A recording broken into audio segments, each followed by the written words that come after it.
are here. People are coming to visit Mombasa. People are going to the beach. People are coming to enjoy themselves during the holidays. So you're from Nairobi, you're from upcountry, you're from wherever, coming to visit Mombasa. What are you supposed to say? What are you not supposed to say in Mombasa? And how are you going to speak Swahili that is going to be like mtu wa Mombasa? So tutaona tofauti ya Kiswahili ya Nairobi na Kiswahili ya Mombasa. Na kalamu ya mwalimu imeanguka. Karibu sana. So we are going to start with food. Yes. So watu wa Nairobi kwanza wanasema mandazi. You see? And they call mandazi and mahamri kila kitu. Wakiona kama mimi nipatie mandazi. But in Mombasa kuna tofauti ya mandazi na mahamri ama andazi na hamri. You see? So tofauti yake ni gani? Mahamri utengenezwa kutumia iliki, utengeneza kutumia nini ile director yangu ile ya hamira. So mahamri utiwa vitu nyingi sana. Kwa hiyo na inakuanga tamu sana. Unatia maziwa, unatia iliki. Lakini mandazi utengenezwa tofauti. Kwanza wanga kubwa, ina nyama nyingi, alafu tu inatiwa tu ni hamira ile ya kufurisha. Basi. So wakati nina edit video I'll show you the picture. So guys, you have to know, what do you want? Do you want mahamri or do you want mandazi? So you have to be specific. If you want mandazi, say nataka mandazi. If you want mahamri, nataka mahamri. Good. Let's go now to mchele, rice. So watu wa Nairobi husema mchele ikiwa imeiva, ikiwa haijaiva. Mombasa hatusemi hivyo. Mombasa tunasema mchele ni kama haujaiva. Mchele ni kama haujaiva. Sasa zile umeenda kununua kwa duka, unaambia mwenye duka, nipatie mchele kilo 1, anakupatia mchele. Nao wali ni wakati umeiva. Mwalimu wetu Karo, twaja Mombasani tule wali. Unaona? Sasa wali ni kama imeiva. So usiende kwa nyumba ya mtu mwambie niwekee mchele. Unasema niwekee wali. Good? Then sasa chakula kingine ambao watu wa Nairobi huchanganya ni ndengu. Wanaita ndengu pojo. Na pojo ndengu. Hapana. Ndengu ziko tofauti na pojo ziko tofauti. Pojo kwa kizungu ni hizo zinaitwa green grams. And then ndengu nitatafutia pia picha yake mweze kuona ndengu na pojo. Tofauti kabisa. Alafu pia kuna chakula kingine wanaitwa bajia. Bajia. Watu wa Nairobi huita bajia viazi bajia. La hasha. Bajia ni bajia. Viazi ni viazi. Bajia unatumia unga wa ndengu peke yake. Unatengeneza bajia. Unaweka dania, unaweka vitu kadha vinatiwa kwa ndani ya bajia. Lakini viazi uanga viazi peke yake. Kiazi chatiwa kwa mafuta ama inawekwa kwa mafuta, inakuwa viazi karai. So kija Mombasa naambia mama viazi, namwambia nipatie, niwekee, nitilie viazi karai. Sawa kama unataka viazi karai. Kama unataka bajia unasema nitilie bajia. Ama nitilie viazi karai na bajia. Maana yake huwa zaliwa hapo na hamu za changanywa. Sawa. Sorry, na kuanga na kiungulia saa zingine. So, asante. Then sasa tunaenda kwa chapati chafua. Watu Nairobi wanaita chapati chafua, kumaanisha ile chapati iko na kasupu, unaona? So, Mombasa sisi hatuishi chapati chafua. Tunaita chapo surwa. Nipatie chapati surwa, si chapati chafua. So chapati chafua achia huku ndio useme nipatie chapati surwa. Ndio. Good. Chakula kingine pia. Sorry if you hear noise from the background, that those are my dogs and it's part of shooting in the house and everything. Yes. So, let's continue. Chapodondo Ndio hiyo. So watu Nairobi wanasema chapodondo. Sisi tunasema niwekee chapati na maragwe. Chapati na maragwe. Aya.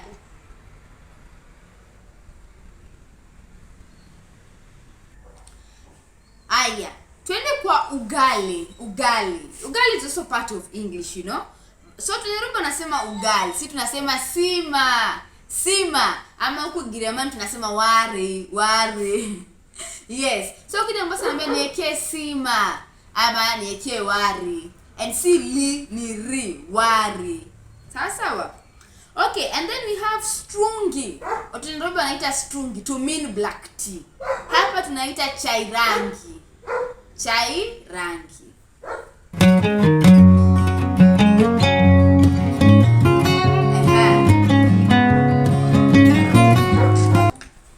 Yeah, so give us 1 minute break, we check on the dogs, then we continue. Yeah, sorry, the dogs were really wanatuharibia video, but we have to. Yes, let's continue. So yeah, so nilikuwa nimesema strungi tunasema sisi chai rangi. That is tea without milk. Yes, so tunasema ntilie chai rangi ambayo ni chai ya majani with tea leaves. Good. Now let us leave okay, we have also mchicha. Sisi tunasema mchicha, wao wanasema terere. So ukikuja Mombasa wanasema mchicha. Useme nipatie terere. Nisaidie na mchicha. And then ndizi, bananas. So watu Nairobi usemanga nipatie mandizi. To mean 5 bananas of 10 bananas. Hapa tunasema nipatie ndizi. Whether it's 10, whether it's 5, whether it's 6, ndizi is ndizi. Ndizi nini? Ndizi. So hapo I think now tumeelewana. If you have learned something, kama umejifunza jambo, just comment down below. Umejifunza nini about food? And then tushirikiane tuone umejifunza nini so far. Oh, and until here tumesahau intro. Yes, kuna watu ambao wamezoea intro. Siposikia intro watakufa. So greetings my educated people. Welcome to the Now You Know TV. On this channel, we take you out of the ordinary and bring you to facts and logic. So, you learn, try and discover new things. So, usishangae unafanya nini hapa. No, you are somewhere that you need to learn and discover new things. Let's continue with the video. Karibu sana to Now You Know. If you're new here, karibu sana. So tulikuwa tunaendelea na tofauti ya Kiswahili cha Mombasa na Kiswahili cha Nairobi. Then now let us continue sasa. Salamu. Watu Nairobi kukutana na mtu mzima, anaambia mtu sasa, mambo, hapana. Ukikuja Mombasani upate mtu mzima kukuliko, mtu aliyekushinda kwa umri, unamwambia shikamoo. So ukiona mtu ni mkubwa kukuliko, amekushinda kwa umri, unasema shikamoo. Yeah, wanasema mtu makamu, mtu mzee kukuliko, anayeshinda kwa umri, unasema shikamoo. So hutamwambia sasa ama mambo. Imagine unakuja huko umwambia mamake ya mtu mambo. Yeah, unaweza sema habari. Habari is so general, it's okay. Lakini the right word is to say shikamoo. Then tumesema shikamoo for an older person. Then usiambie mtu mdogo.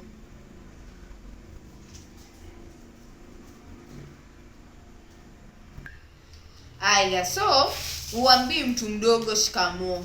Unaambia mtu mkubwa peke yake. So ukitana kwa njia, if you meet an older person, unamwambia shikamoo. If you meet a younger person, usemi shikamoo. And then tuendelee sasa from salamu, tuende sasa katika sehemu ya nyuma ya binadamu.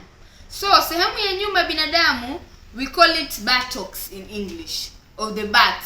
But Kiswahili cha Nairobi utakusema matako. So Mombasani tunasema makalio.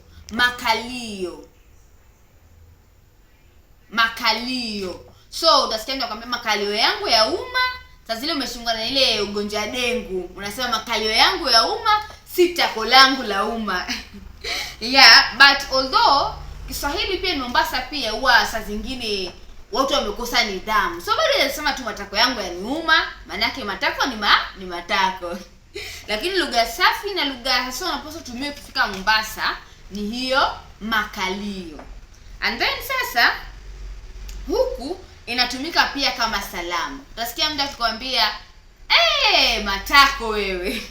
Yaani matako wewe. Unaona? Or it's just a normal thing in Mombasa. So ukikuja Nairobi Mombasa mtu akwambia, Susan, matako wewe." Usishangae na usijam.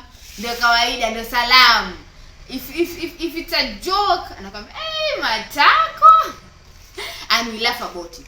But now when you're talking seriously about matako, tunasema makalio. Kuonesha hiyo ni lugha safi. Then let's tuendelee.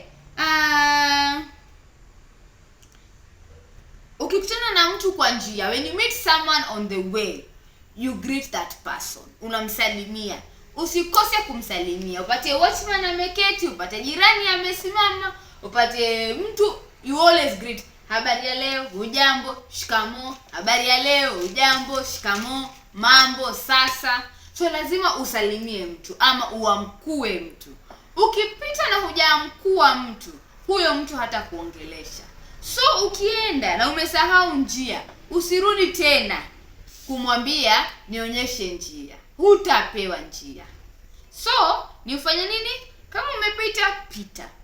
Nenda ukatafute mtu ambaye ako mbele. So unapokuja Mombasa, when you come to Mombasa, make sure you greet everyone. Sisi huwa tunapenda kusalimiwa. Hamjambo huko jamani? Mwaendeleaje? Mko aje my viewers? Unaona, salimianga watu. Good. Mtanisemea mahali saa zingine mimi kipa Kiswahili yangu huwa pia inaweza enda shamshe. Lakini mwalimu akozangi kitabu na kalamu. Tunajifunza sote. Then now, kama mtu fulani sasa, kama anataka kusema siko, I'm not there. Mtu wa Nairobi atasema siyuko. Siyuko. Mimi siyuko. Mombasa hatusemi siyuko, unasema siko. Ama sitakuweko. Siko, sitakuweko. Si mambo ya siyuko, hayuko. Unaona?